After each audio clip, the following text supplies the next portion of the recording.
사랑하는 성도 여러분, 안녕하십니까? 희망은 있습니다. 소그룹 전도 축제에 오신 여러분을 진심으로 환영합니다. 우리 하나님의 은혜와 축복이 함께 하시는 우리 모든 성도님들마다 또 가정들마다 함께 하시기를 간절히 바랍니다. 정말 잘 오셨습니다. 이번 한 주일 동안 하나님의 말씀을 통해서 희망과 또 소망을 함께 경험하시게 되기를 간절히 바랍니다. 이번 한 주일 동안 희망은 있습니다 라는 제목으로 함께 위대한 초청이 있습니다. 희망이 있습니다. 부활의 소망이 있습니다. 참된 힘이 있습니다. 치유가 있습니다. 산소망이 있습니다 라는 제목으로 함께 말씀의 은혜를 또 하나님께서 주시는 소망과 희망을 발견하도록 하겠습니다. 오늘은 첫 번째 시간으로 위대한 초청이 있습니다 라는 제목으로 함께 말씀의 은혜를 나누도록 하겠습니다. 여러분, 행복한 교회, 또 사랑이 넘치는 교회, 교문익 교회에 또 소그룹 가정에 참여하신 여러분을 진심으로 환영합니다.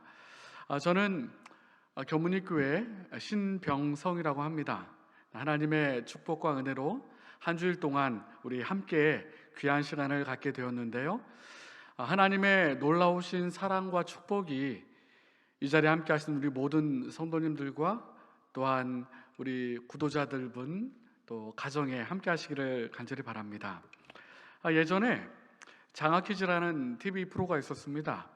그곳에서 이제 할머니 할아버지 부부가 나와서 서로에게 문제를 풀게 하고 답을 맞추는 그러한 프로그램이 있었는데, 그때 질문이 뭐였냐면 천생연분이었습니다. 천생연분. 그랬더니 할머니가 이렇게 설명한 것입니다.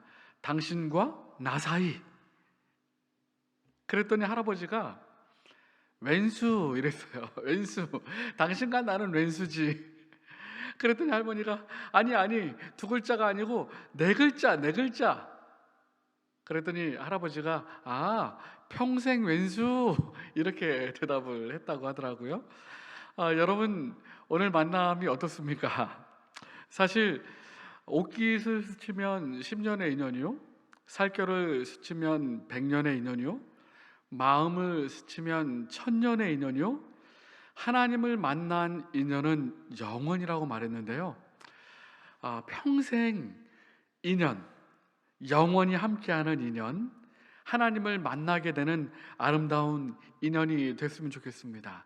우리 옆에 계신 분들 함께 뜨겁게 좀 인사 좀 나누시면 좋겠어요. 감사합니다. 네, 사랑합니다. 또 손도 잡아주시고 같이 하늘까지 갑시다. 네, 이 인연이, 하나님의 특별한 섭리가, 이 발걸음이 평생 하늘까지 함께하는 발걸음이 되길 바랍니다. 요즘 어떻게 사십니까? 그렇게 물으면요, 아마 대부분 사람들이 그럭저럭 삽니다. 혹은 마지못해 삽니다. 죽지 못해 삽니다. 이렇게 대답하시는 분들이 많을 거예요. 여러분은 정말 요즘 어떻게 지내십니까? 요즘 정말 여러분 어떻게 지내세요? 인터넷의 가장 큰 포털이 네이버죠. 네이버 지식인에 많은 질문들이 올라옵니다. 가끔 그 질문들을 보는데 왜 사는지 모르겠다는 질문이 굉장히 많아요. 제가 왜 사는지 모르겠어요. 죽고 싶어요. 초등학교 때부터 중학교 2학년 때까지는 정말 공부도 잘하고 모범생 소리를 들으면서 살았는데, 아마도 한 중학교 2학년 넘어 이제 고등학교 되는 학생인 것 같아요. 왜 사는지 몰라요. 떠나고 싶어요. 이 생을 왜 사는지 모르겠어요. 살아갈 힘이 하나도 없어요. 저는 요즘 왜 사는지 모르겠어요. 도대체 왜 이러고 사는지 모르겠어요. 많은 젊은이들이 특별히 왜 사는지 모르겠다고, 삶의 목적이 무엇이냐고 그렇게 묻는 것입니다. 넷상으로, 인터넷상으로 그렇게 묻는 것이에요. 우리 대한민국 사회가 2020년도, 몇 년 전에 통계이긴 하지만 OECD 가입 국가 가운데 행복 순위가 35위였습니다. 행복하지 않은 거예요. 너무 쉴 틈 없이 바쁘고, 그리고 어려울 때 의지할 사람도 없고, 마음의 병, 마음과 몸이 고단하고 힘들고, 그러다 보니까 이 행복 순위가 점점 떨어지는 것입니다. 전 세계적으로는요. 2019년부터 2021년까지 행복 순위가 59위였어요. 59위. 그리고 OECD 회원국 가운데서 37개국 가운데 35위였습니다. 행복하지 않은 거예요. 경제 행복 지수도 점점 떨어져요. 점점 떨어지고, 그리고 최근에 부산일보의 뉴스를 보면 OECD 개발국가 가운데 국가 행복 지수가 점점 떨어져 가지고 35위였다는 사실을 말해주고 있습니다. 이 통계는 기독교인 하나님을 믿는 청년들에게 물은 내용이에요. 2021년도 1월 달 코로나가 한창일 때에 물었습니다.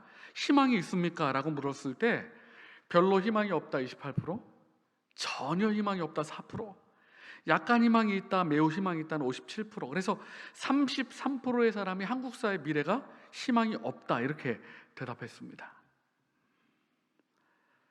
그리고 개인적으로 본인의 미래는 어떤가? 라고 물었을 때 20%의 사람은 전혀 희망이 없고 70%의 사람만 희망이 있다 이렇게 대답했습니다. 많은 사람들이 희망이 없다라고 대답하고, 나의 인생, 요즘 유행하는 말로 요즘 이번 생은 망쳤어, 이번 생은 행복하지 않아, 이렇게 많은 사람이 생각한다는 것이에요. 이 청년들, 특별히 기독교 청년들이 사회의 미래에 대해서, 나의 심리에 대해서 이렇게 대답합니다. 에너지가 생기지 않는다, 힘이 없다 47%, 앞으로 좋아질 거라는 희망이 없다 28%, 그리고 심지어 자살에 대하여 심각하게 생각해 본 적이 있다 27%예요. 거의 하루 종일 슬프거나 짜증이 난다 24%. 하나님을 믿는다고 하는 청년들도 요즘 너무나 힘든 거예요. 희망이 없어 보이는 거예요. 그래서 20대 죽지 못해 산다, 대한민국은 지금 세포 사멸시대다, 죽지 못해 산다, 이렇게 대답하고 있는 것입니다. 다시 한번 제가 묻겠습니다. 여러분은 어떠십니까? 여러분은 어떻게 사십니까? 희망이 없다고 생각하십니까? 저는 이번 주 한 주일 동안 희망은 있습니다 말씀을 좀 드리려고 합니다. 희망이 있습니다. 예수님을 통해서, 또 하나님의 말씀을 통해서 희망을 발견할 수 있습니다. 미국의 유명한 사회운동가였던 우리 말틴 루터 킹 목사님께서요, 우리는 유한한 실망을 받아들여야 합니다. 그러나 결코 무한한 희망을 잃지 말아야 합니다. 실망은 유한한 실망이에요. 하지만 희망은 무한한 희망입니다. 왜냐하면 능력의 주님께서 우리의 희망이 되시기 때문이에요. 2004년 남아시아에 대지진과 쓰나미가 있었습니다. 인도네시아 스마트라 섬 인근의 해저에서 지진이 발생해서 인도네시아에서만 17만 명, 그리고 남아시아 전역에서 23만 명에 달하는 희생자가, 사망자가 생겼습니다. 너무나도 큰 사고였어요. 사망 당시 해일의 속도가 무려 800km였다고 합니다. 그 빠른 속도로 해안을 강타했기 때문에 피할 수도 없었던 것이에요. 그런데 놀라운 것은 당시의 수마트라 섬 원주민의 이야기는 정말 많은 것을 생각하게 합니다. 그들에게는 과학적인 지식이나 첨단 장비가 없었지만 예사롭지 않은 구름과 바람의 변화, 그리고 평소와는 다른 새들과 동물들의 움직임을 보고 천재의 지변이 일어날 것을 예감하고 안전한 곳으로 대피하여 생명을 지켰다는 것입니다. 많은 원주민들이 동물들과 새들과 또 여러 가지 자연 현상을 보면서 이거 뭔가 심각한 일인데 하면서 안전한 곳으로 대피해서 생명을 지켰다는 것이에요. 여러분, 참된 인생의 해답을 아는 만큼 인생이 보이는 것이고요, 인생을 아는 만큼 인생이 들리는 것이고요, 인생을 아는 만큼 인생을 바르게 구축할 수 있고요, 인생을 아는 만큼 인생은 더욱 진지해지고 또 안전해지는 것입니다. 여러분, 인생이 무엇이라고 생각하십니까? 여러분의 삶의 본질은 무엇이고 만물의 시작은 어떻게 시작되었을까요? 여러분이 이 세상에서 존재해야 할 궁극적인 목적, 이유는 무엇입니까? 어느덧 어느 날 불현듯 죽음이 우리의 삶에 덮칠 때에 우리는 죽음 이후에는 무엇이 있을까요? 이 지구의 미래에 답이 있습니까? 희망이 있습니까? 미래는 어떻습니까? 평화입니까? 재앙입니까? 그 질문에 대한 답을 여러분 알고 계신가요? 인생이 무엇인지, 나의 삶의 본질이 무엇인지, 내가 왜 존재하는지, 궁극적인 목적이 무엇인지, 죽음 후에 어떤 것이 있는지, 지구의 미래가 어떻게 될 것인지, 이러한 질문에 답을 알고 계십니까? 이번 한 주일 동안 그 답을 찾아보려고 합니다. 왜냐하면 신앙만이 인생의 답을 알려주기 때문이에요. 전도서 3장 11절에 하나님이 모든 것을 지으시되 때를 따라 아름답게 하셨고 또 사람에게 영원을 사모하는 마음을 주셨느니라. 영원을 사모하는 마음을 주셨어요. 성경을 보면 만물의 기원을 찾을 수 있습니다. 창세기 1장 1절에 대초에 하나님이 천지를 창조하시느니라. 히브리서 3장 4절에 집마다 지은 이가 있으니 만물을 지으신 이는 하나님이시니라. 하나님께서 세상을 창조하셨고 우리도 창조하셨어요. 그리고 그 창조에 분명한 목적이 있는 것입니다. 하나님이 우리를 창조하셨기 때문에 성경을 배우고 성경을 깨달을 때 그 창조의 목적을 알 수 있는 것이에요. 여러분, 일주일의 기원이 어디에서 왔는지 아십니까? 하루는 지구가 스스로 한 바퀴 자전하는 시간이 24시간이죠. 공전은 365일 5시간 48분 46초 동안 지구가 태양을 한 바퀴를 도는 것입니다. 그게 1년이죠. 한 달은 달이 지구를 한 바퀴 도는 시간이에요. 그런데 일주일 제도는 어디에서 왔을까요? 일주일 제도는 창세기 2장 1절로 2절에 천지와 만물이 다 이루니라 하나님의 지으시던 일이 일곱째 날에 이를 때에 마치시니 그 지으시던 일이 다 하심으로 다음으로 일곱째 날에 안식하시니라 이렇게 말씀하셨는데 대형 백과사전에 보면요, 브리테리카 백과사전에 보면 주일은 7일의 주기를 가진 것으로 천체의 운행과는 아무 관계도 없다. 이 제도는 동양의 거의 모든 나라에서 태고적부터 채용해 왔다. 7일은 태양력이나 태음력의 1년 혹은 1년의 몇 분의 1이 되는 수가 아니기 때문에 모세의 기록을, 창세기 좀 전에 읽었던 그 기록을 부인하는 자들이 그 유래를 확실히 설명하기 어려운 것이다. 성경에서만 알 수 있어요. 그러니까 만물의 기원이 하나님께서 창조하셨다는 그 말씀 가운데에서 또 일주일 제도가 말씀을 알 수가 있는 것입니다. 그리고 신앙은요, 우리가 만물의 교원을 알게 할 뿐만 아니라 어디로 가야 할지도 알려주는 것이에요. 가이드 포스트라는 잡지가 있습니다. 이 감동적인 또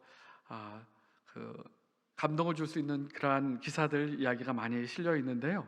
그 가운데 2차 세계대전 중에 한 군인의 이야기가 나와 있습니다.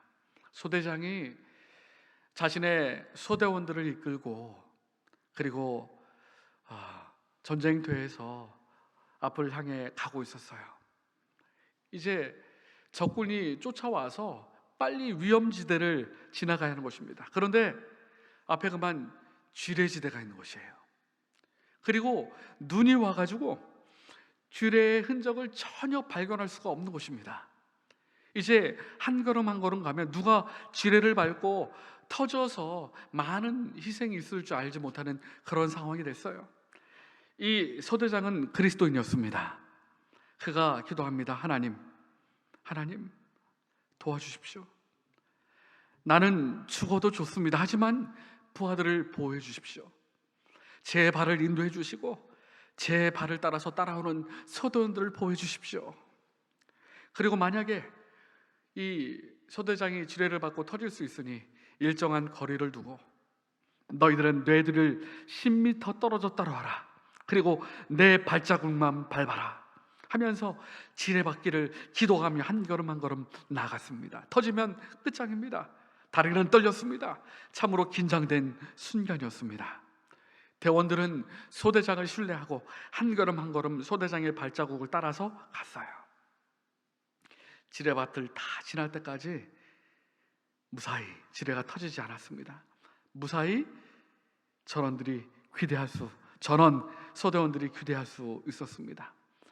소대장이 목숨을 걸고 길을 안내했기 때문에 안전하게 그렇게 부대로 복귀할 수 있었죠. 성경 이사야 40장 21절에 보면 이런 말씀이 있습니다. 너희가 우편으로 치우치든지 좌편으로 치우치든지 내 뒤에서 내 말소리가 들려 이르기를 이것이 정론이 너희는 이 길로 행하라 할 것이요. 하나님께서 우리 인생의 길을 가르쳐 주시고 가장 안전하고 가장 확실한 길을 가르쳐 주실 것이다라고 말씀하셨어요. 하나님의 말씀이 이끄시는 대로 순종할 때에 참된 길, 가장 안전한 길을 갈 수 있는 것입니다. 그리고 하나님의 말씀을 따를 때에, 성경 말씀을 따를 때에 죽음의 문제를 해결할 수 있습니다. 사실 전도서 9장 2절로 3절에 보면 모든 사람의 결국이 곧 인생의 마음에 악이 가득하여 평생에 미친 마음을 품다가 후에는 죽은 자에게로 돌아가는 것이니라. 여러분, 죽지 않는 사람은 아무도 없는 것입니다. 죽음 이후의 문제를 고민하지 않을 사람은 아무도 없는 것이에요. 이 땅에 태어난 사람은 누구나 다 죽을 수밖에 없는 것입니다. 하지만 성경만이 그 죽음의 문제에 해답을 주는 것이에요. 제가 기사를 찾아보니까 미국의 애리조나주 스캇데일시에 알코오르 생명 연장 재단이 있다는데요. 그곳에는 미래에 부활에 대한 기대를 가지고 과학기술이 좋아져서 질병이 고쳐지고 이런 것을 기대하면서 냉동 인간이 되어 당시 102명, 지금은 훨씬 많을 것 같아요. 그 기사에 보면 대기자만 해도 932명이 됐다고 하니까요. 냉동 인간으로 미래의 부활을 꿈꾸면서 잠들고 있는 사람이 있는 것입니다. 과학기술을 의지하는 것이죠. 그런데 성경은 이렇게 말씀하세요. 요한복음 11장 25절에 예수께서 가라사대 나는 부활이요 생명이니 나를 믿는 자는 죽어도 살겠고, 죽음의 문제를 해결하는 것입니다. 믿음으로 예수님께서 말씀하시기를 나를 믿는 자는 죽어도 살겠고, 우리가 수요일 날 이 부활의 소망이 있습니다 라는 말씀으로 공부를 하겠습니다만, 기독교의 핵심은 주님의 재림과 부활에 있습니다. 다시 살 수 있는 믿음이 있어요. 저는 이 그림을 참 좋아해요. 이 그림을 보면 당시 이스라엘 무덤이 돌문으로 이렇게 막혀 있는 것인데 돌문이 탁 열리면서 십자가가 보이는 것입니다. 부활하여 그리스도의 은혜로 살아나는 그 장면을 그린 장면인데 참 그림이 마음에 들어요. 여러분, 성경은, 신앙은 죽음의 문제를 해결할 수 있다는 사실을 기억하시기 바랍니다. 수요일 소재 조금 더 설명을 드리겠습니다. 아프리카에서 참 심각한 일이 있었습니다. 코끼리가 웅덩이에 빠졌어요. 스스로는 빠져나올 수가 없는 것입니다.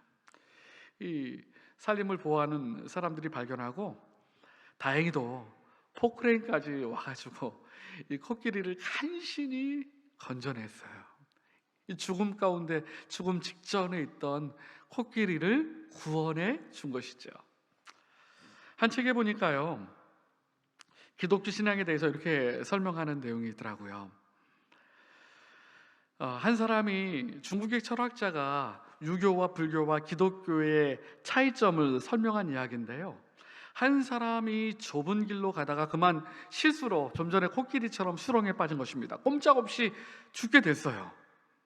근데 마침 한 사람이 수렁에 빠진 사람을 무한한 연민과 동정의 눈빛을 보면서 지나갑니다. 그러면서 인생은 고행이라, 거기서 고행을 하면 나올 수 있는 힘을 스스로 기르시오. 이런 가르침이 불교의 가르침이라고 해요. 그리고 또 한 사람이 지나갑니다. 그 사람은 이렇게 얘기합니다. 군자는 대로행이라 했거늘 좁은 사이길로 가다가 그 꼴을 당했는고 대장부가 점잖지 못하게 그렇게 소리 지르면 되겠는가? 제 동을 지키시게 이러면서 지나갔다는 거예요. 그게 유교의 가르침이라는 거예요. 기독교의 가르침은 그 사람이 이 수렁에 빠져 괴로워할 때에 불쌍하다 동정할 겨를도 없이 그대로 수렁에 함께 빠져서 그 사람은 건져내고 자기 자신은 나오지 못한 채 그 자리에서 대신 죽는 그러한 종교가 그리스도의 기독교의 메시지다. 이렇게 설명하고 있어요. 여러분, 예수님은 우리에게 생명을 주시기 위하여 2000년 전 십자가에 달려 돌아가셔서 우리에게 생명을 주셨습니다. 죄의 값을 치르시고 우리를 죄의 사슬에서 끊으시고 우리를 구원하셨어요. 그래서 시편 40편 2절에는 이렇게 노래합니다. 나를 기가 막힌 웅덩이와 수렁에서 끌어올리시고 내 발을 반석 위에 두사 내 걸음을 견고하게 하셨도다. 이 신앙은, 성경은, 하나님의 말씀은 죽음의 문제를 해결할 수 있습니다. 수요일 소주에 조금 더 살펴볼게요. 전도서 3장 11절에 하나님이 모든 것을 지으시되 때를 따라 아름답게 하셨고 또 사람에게는 영혼을 사모하는 마음을 주셨느니라 이렇게 말씀하셨습니다. 영혼을 사모하는 마음을 주셨다. 여러분, 길을 가다가 이 돌부리에 걸려서 넘어지면요 아프죠. 막 까지고. 그러면 누구를 찾냐 하면 어머니를 찾아요. 신체상 위험을 느낄 때에 본능적으로 어머니로부터 보호를 받던 그 본능이 있어서 아이고 어머니를 찾습니다. 그런데 여러분, 생명의 위협을 느끼면요, 정말 생명의 위협을 느끼면 하나님을 찾습니다. 이 사진 보이시죠? 제가 목회할 때에 강원도 인제에서 큰 수해가 났던 적이 있습니다. 제가 그때 성도님들을 모셔드리려고 차를 운행하고 있었는데 저는 사실은 수해가 나면 사람이 수해로 죽음을 당하면 이해를 못했어요. 아니, 비가 오면 이렇게 물이 차오를 테고 그럼 피하면 되지 않을까? 이렇게 생각했는데 그게 아니에요. 제가 차를 타고 가는데 산에서 이 비와 흙과 나무가 뭉쳐가지고 산사태가 납니다. 우르릉 하면서 쾅 괴음과 함께 산사태가 나요. 앞에 보이시죠? 차가 이 산사태가 쾅 밀려 내려오면서 집도 떠내려가고 차도 떠내려가고 이 집안에 있던 사람들도 그대로 실종이 되는 것입니다. 제 앞에서 이 군부대로 가던 찝차가 바로 산사태가 나서 실종이 됐어요. 그 대위님이 실종이 됐고 죄 뒤에 저도 차를 갖고 가고 있었으니까 차도 산사태가 나가지고 이 산사태로 급류로 쓸려 내려가가지고 시신을 찾을 수가 없었습니다. 심장이 뛰는 거예요. 죽음이 막 거의 50%까지 죽을 수도 있구나라는 사실을 느끼게 됐어요. 앞에 찝차가 산사태로 쓸려 나가죠. 뒤에 따라오던 차 중에 한 대도 산사태로 그 개울로 빠져서 실종되죠. 제일 먼저 차를 좀 산사태가 안 날 만한 곳에 댔어요.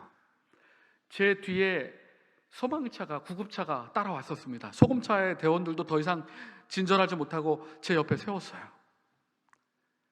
그리고 나서 내렸습니다. 차에서 다 위험한 상황이니까 내리고 봤더니 집 안에서 위험한 상황, 그렇게 위험한 상황인데도 집 안에서 TV를 보고 있어요. 사람들이 러닝만 입고 편안한 자세로 창문을 막 두들기면서 지금 난리가 났으니까 빨리 나오시라고 소방대원들과 막 얘기를 하는데도 뭔 일인가 이렇게 하시면서 천천히 나오는 거예요. 얼마나 답답한지. 지금 사람이 죽어가고 있는데 소방대원들이 억지로 막 난리가 났다고 하면서 끌어내렸습니다. 나왔어요. 지금 앞에 보이는 저희가 피해서 뒤에서 찍은 사진인데 저 차가 보이는 곳에 집이 있었습니다. 이 사람들 한 4명, 젊은 부부와 아이들 2명 있었는데 속옷 차림으로 나왔어요. 그냥 런닝과 편안한 집에서 입던 차림으로 아무것도 없이 그냥 나왔어요.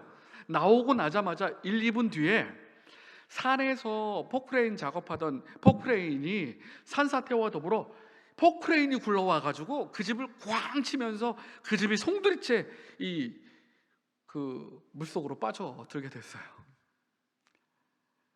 그리고 나서 정말 너무나 놀란 모습으로 이 속옷만 입고 또 소망대원과 저랑 이 제일 먼저 찾은 곳이 커다란 바위는 떠내려가지 않을 것 같으니까, 산사태로 흔들리지 않을 것 같으니까 바위 위에 올라갔어요. 일단 흔들리지 않는 곳, 큰 바위, 밭 중간에 있는 큰 바위를 찾아서 올라갔고, 그리고 나서 여기저기 기도하는 소리가 나는 거야. 아이고 하나님, 아이고 하나님. 저는 목사인데 옆에서 교회 다니십니까? 아니요, 저 교회 안 다닙니다. 당신도 빨리 기도하시라고. 지금 이 상태에서 지금 당신 뭐 하고 있냐고. 저 목사인데요. 하나님 안 믿는 사람들이 기도를 하더라고요. 아이고 하나님 도와주세요. 저도 기도했어요. 하나님, 정말 죽음이 임박해 있고 너무나 위험한 상황이라는 그 수해의 가장 중심에 그렇게 있다 보니까 생명의 위협을 느끼면 그들이 무릎을 꿇고 거기서 울면서 하나님을 찾는 거예요. 하나님 도와주세요. 어떻게 이럴 수 있습니까? 생명을 주신 하나님을 찾는 거예요. 성경에 우리에게 영혼을 사모하는 마음을 주셨다고 하잖아요. 신체의 위협을 느낄 때는 어머니를 찾지만 생명의 위협을 느끼면 하나님을 찾습니다. 여호와를 경외하는 것이 지혜의 근본이요 거룩한 자를 아는 것이 명철이니라. 그 다음에 잠언 19장 23절에 여호와를 경외하는 것은 사람으로 생명에 이르게 하는 것이니라. 생명에 이르게 한다라고 말씀하시고, 경외하는 자는 족하게 지나고 재앙을 만나지 아니하느니라. 여러분, 신앙을 가지면, 하나님을 만나면 생명에 이르게 하고 족하게 지내고 재앙을 만나지 않게 한다. 하나님이 보호하시고 함께 하시고 생명을 주신다라고 말씀하셨어요. 여러분, 인생이 뭐라고 생각하십니까? 많은 철학자들과 사회학자들은 그 답을 찾기 위해 노력했습니다. 하지만 성경은 이렇게 말해요. 너희의 인생은, 너희의 생명이 무엇이냐? 너희는 잠깐 보이다가 없어지는 안개니라. 야고보서 4장 14절에요. 이사야 40장 6절에는 모든 육체는 풀이요 그의 모든 아름다움은 들의 꽃과 같으니 풀은 마르고 꽃은 시듬은 여호와의 기운이 그 위로 불미라. 이 백성은 실로 풀이로다. 성경은 우리의 인생이 안개와 같고 들의 꽃과 같다라고 말합니다. 안개는 아무리 짙어도 해가 뜨면 사라지는 것처럼, 들의 꽃이 아무리 이뻐도 계절이 지나면 시드는 것처럼, 그렇게 연약한 존재고 유한한 존재고 죽을 수밖에 없는 존재다, 그렇게 말하는 것이에요. 여러분 잘 아시는 그 코카콜라의 창업자인 아사 캔들러 씨는요, 사실은 알코올 중독자였습니다. 술을 안 먹으면 살 수 없을 정도였어요. 알코올 중독자 수용소에 수차례 수감됐습니다.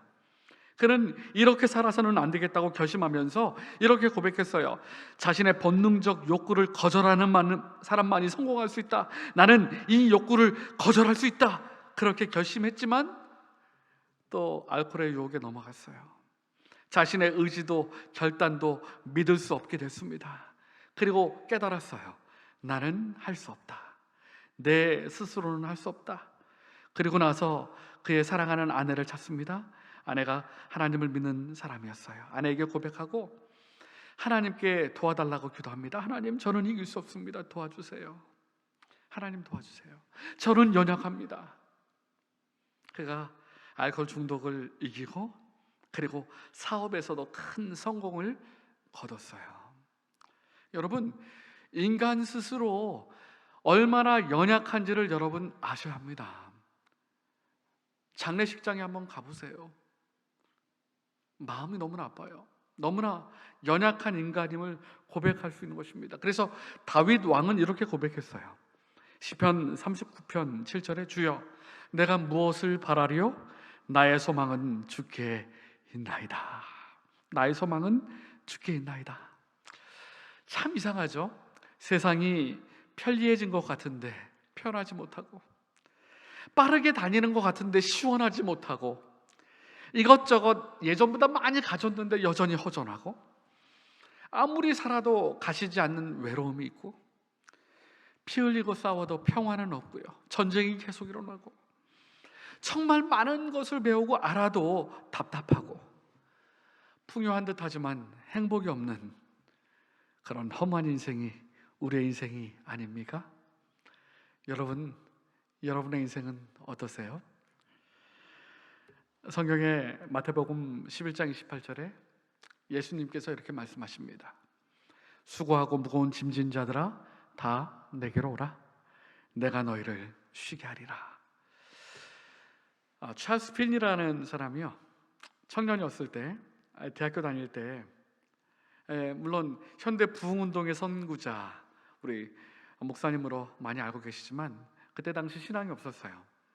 열심히 공부하기 위해서 이제 교실로 뛰어가고 있었습니다. 그때 이 목사님과 툭 부딪혔어요. 근데 그 교수님이, 목사님이 묻습니다. 청년, 왜 그렇게 바쁘게 뛰어가는가? 예, 수업 시간이 다 돼서 바빠서요. 그럼 자네 왜 공부는 왜 하는가? 공부하면 좋은 곳에 취직해야죠. 아니, 취직하면 뭐 하려고? 그럼 결혼해야죠. 아니, 그러면 결혼한 다음에는 출세를 해야죠. 그 다음에는 아마도 늙겠죠. 그 다음에는 하면 죽겠죠. 그것이 인생 아니겠습니까? 그때 그 목사님이 이렇게 묻습니다. 자네 그렇다면 오늘 이렇게 바쁘게 가는 것이 죽기 위해서 뛰고 있다는 것을 알고 있는가? 이렇게 물었어요.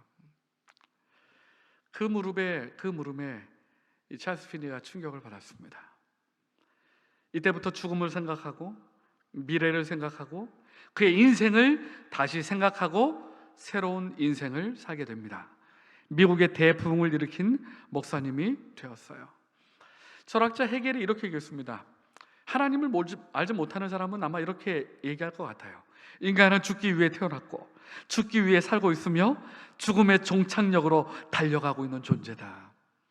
20대에는 20km로 달려가고 30대에는 30km로 달려가고 40대에는 40km로 달려가고 50대에는 50km로 달려가고, 어디로 달려가는 거예요? 죽음을 향하여 달려가는 거예요.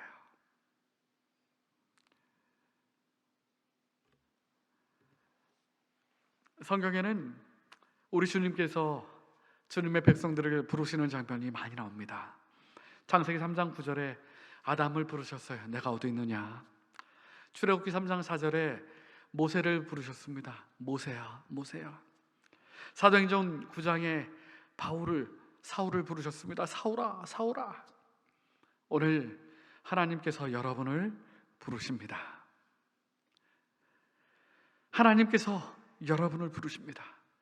때로는 천연계를 통하여, 양심의 소리를 통하여, 꿈과 계시를 통하여, 성경을 통하여, 예수 그리스도를 통하여, 가족과 친척과 이웃과 친구를 통하여, 집회를 통하여, 또 특별히 이번 주처럼 나를 사랑하는 이웃의 초청을 통하여 주님께서 부르십니다. 하나님이 우리를 부르심은 부정케 하려 하심이 아니요 거룩케 하심이니 그러므로 저버리는 자마다 사람을 저버림이 아니요 너희에게서 그의 성령을 주신 하나님을 저버리는 것이다.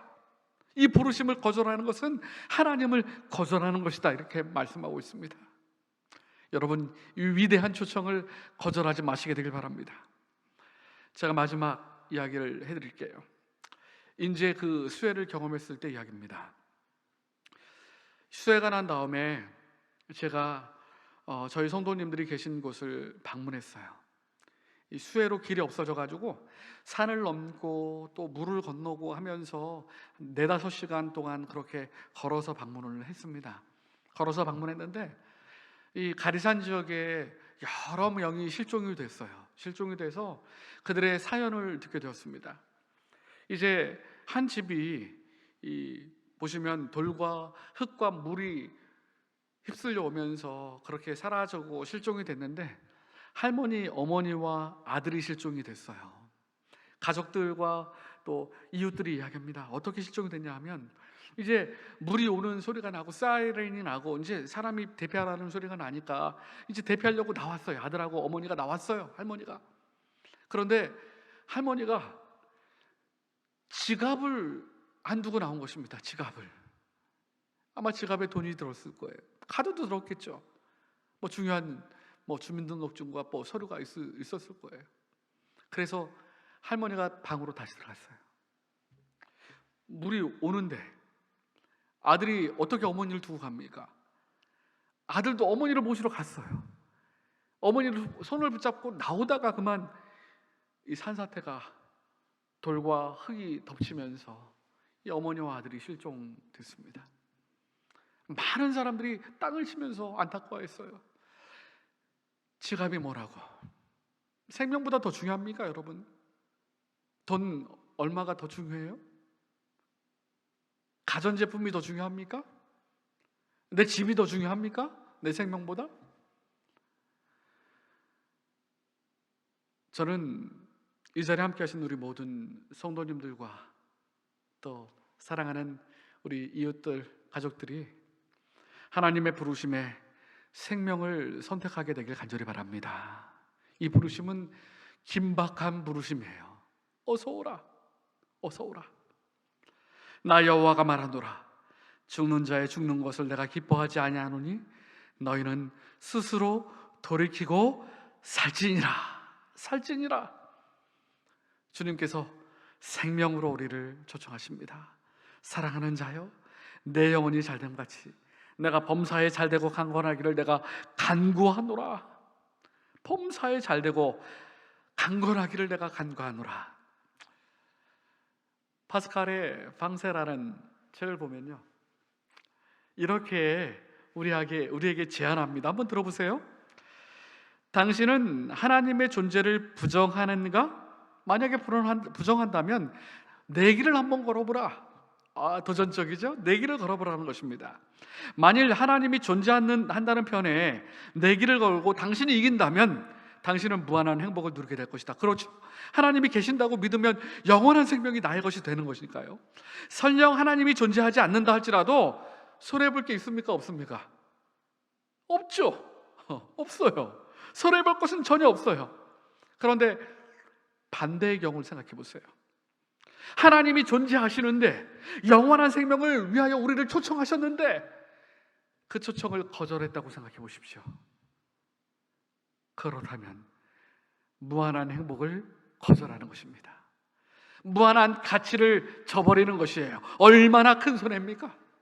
그래서 방세는 하나님이 존재한다는 것에 걸으라는 것입니다. 내기를 걸라는 것입니다. 전혀 손해볼 일이 없고 오히려 큰 행복을 누린다는 것입니다. 그러므로 주저하지 말고 하나님이 존재한다는 표현에 내기를 걸어라. 담대하게 그렇게 얘기하고 있어요. 로마서 10장 9절로 12절에 내가 만일 내 입으로 예수를 주로 시인하며 또 하나님께서 그를 죽은 자 가운데서 살리신 것을 내 마음에 믿으면 구원을 얻으리니 사람이 마음으로 믿어 의에 이르고 입으로 시인하여 구원에 이르느니라. 에베소서 2장 8절에도요, 너희가 그 은혜를 인하여 믿음으로 말미암아 구원을 얻었나니 이것이 너희에게서 산 것이 아니요 하나님의 선물이라. 클로로포름이라는 마취제를 최초로 발견한 의사 제임스 영 심슨 경이 있습니다. 그에게 노년에 기자들이 이렇게 물었습니다. 선생님의 생애에서 가장 뜻깊은 발견이 있다면 무엇입니까? 많은 사람들이 이렇게 기대했겠죠. 나의 최고의 발견은 마취제였습니다.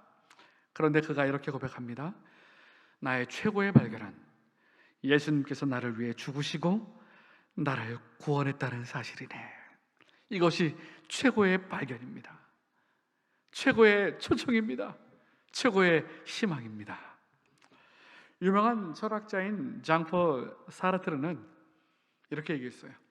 인생은 B와 D 사이의 시다. 많이 들어보셨죠? 인생은 birth, 태어남과 death, 죽음과 그 사이의 choice, 선택이다. 태어남과 죽음 사이의 선택이 인생이다. 그런데 저는 하나를 더 덧붙이기를 원합니다. 가장 위대한 선택은 C인데 Christ, 그리스도이다.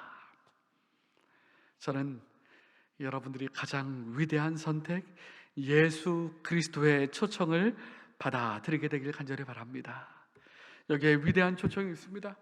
신앙만이 만물의 기원과 우리가 가야 할 길과 죽음의 문제를 알려줍니다. 하나님께서는 우리에게 영혼을 사모하는 마음을 주셨고, 연약한 인간은, 죽을 수밖에 없는 인간은 하나님을 필요로 합니다. 생명으로 초청하시는 주님, 이 위대한 초청을 받아들이시고 그리스도를 개인의 구주로 받아들이심으로 영원한 생명을 누리시는 저와 여러분이 되시기를 간절히 바랍니다. 함께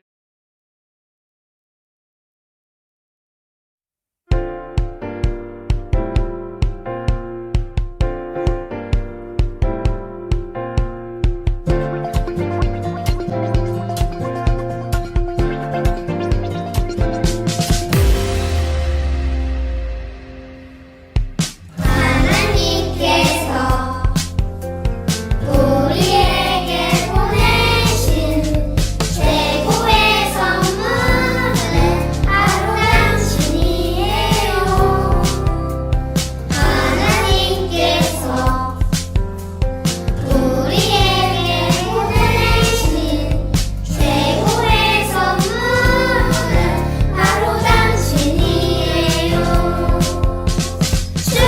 축복해요. 당신을 축복해요. 하나님께서 주신 그 사랑으로 당신을 축복합니다. 축복해요. 당신을 축복해요. 하나님께서 주신 그 사랑으로 당신을 축복합니다.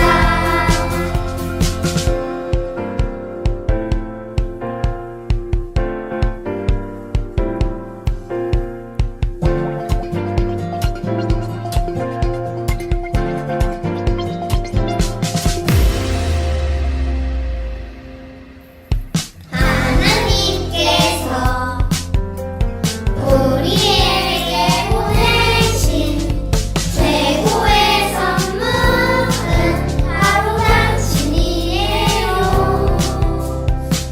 하나님께서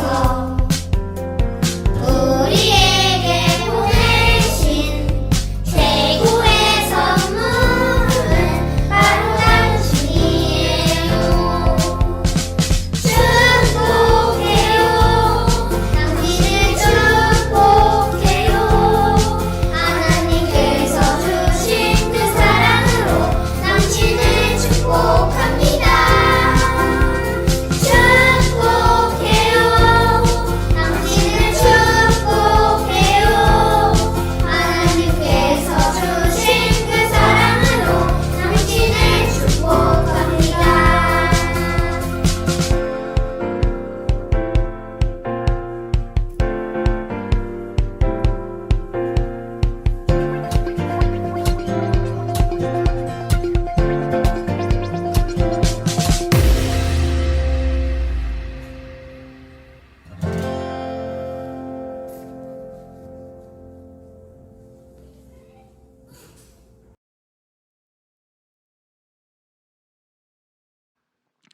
사랑의 하나님 아버지, 하나님의 특별한 섭리로 이 자리에 모일 수 있도록 도와주시니 감사합니다.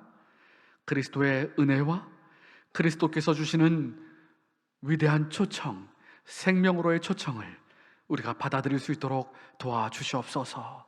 그 구원이 우리의 것이 될 수 있도록 도와주시옵소서.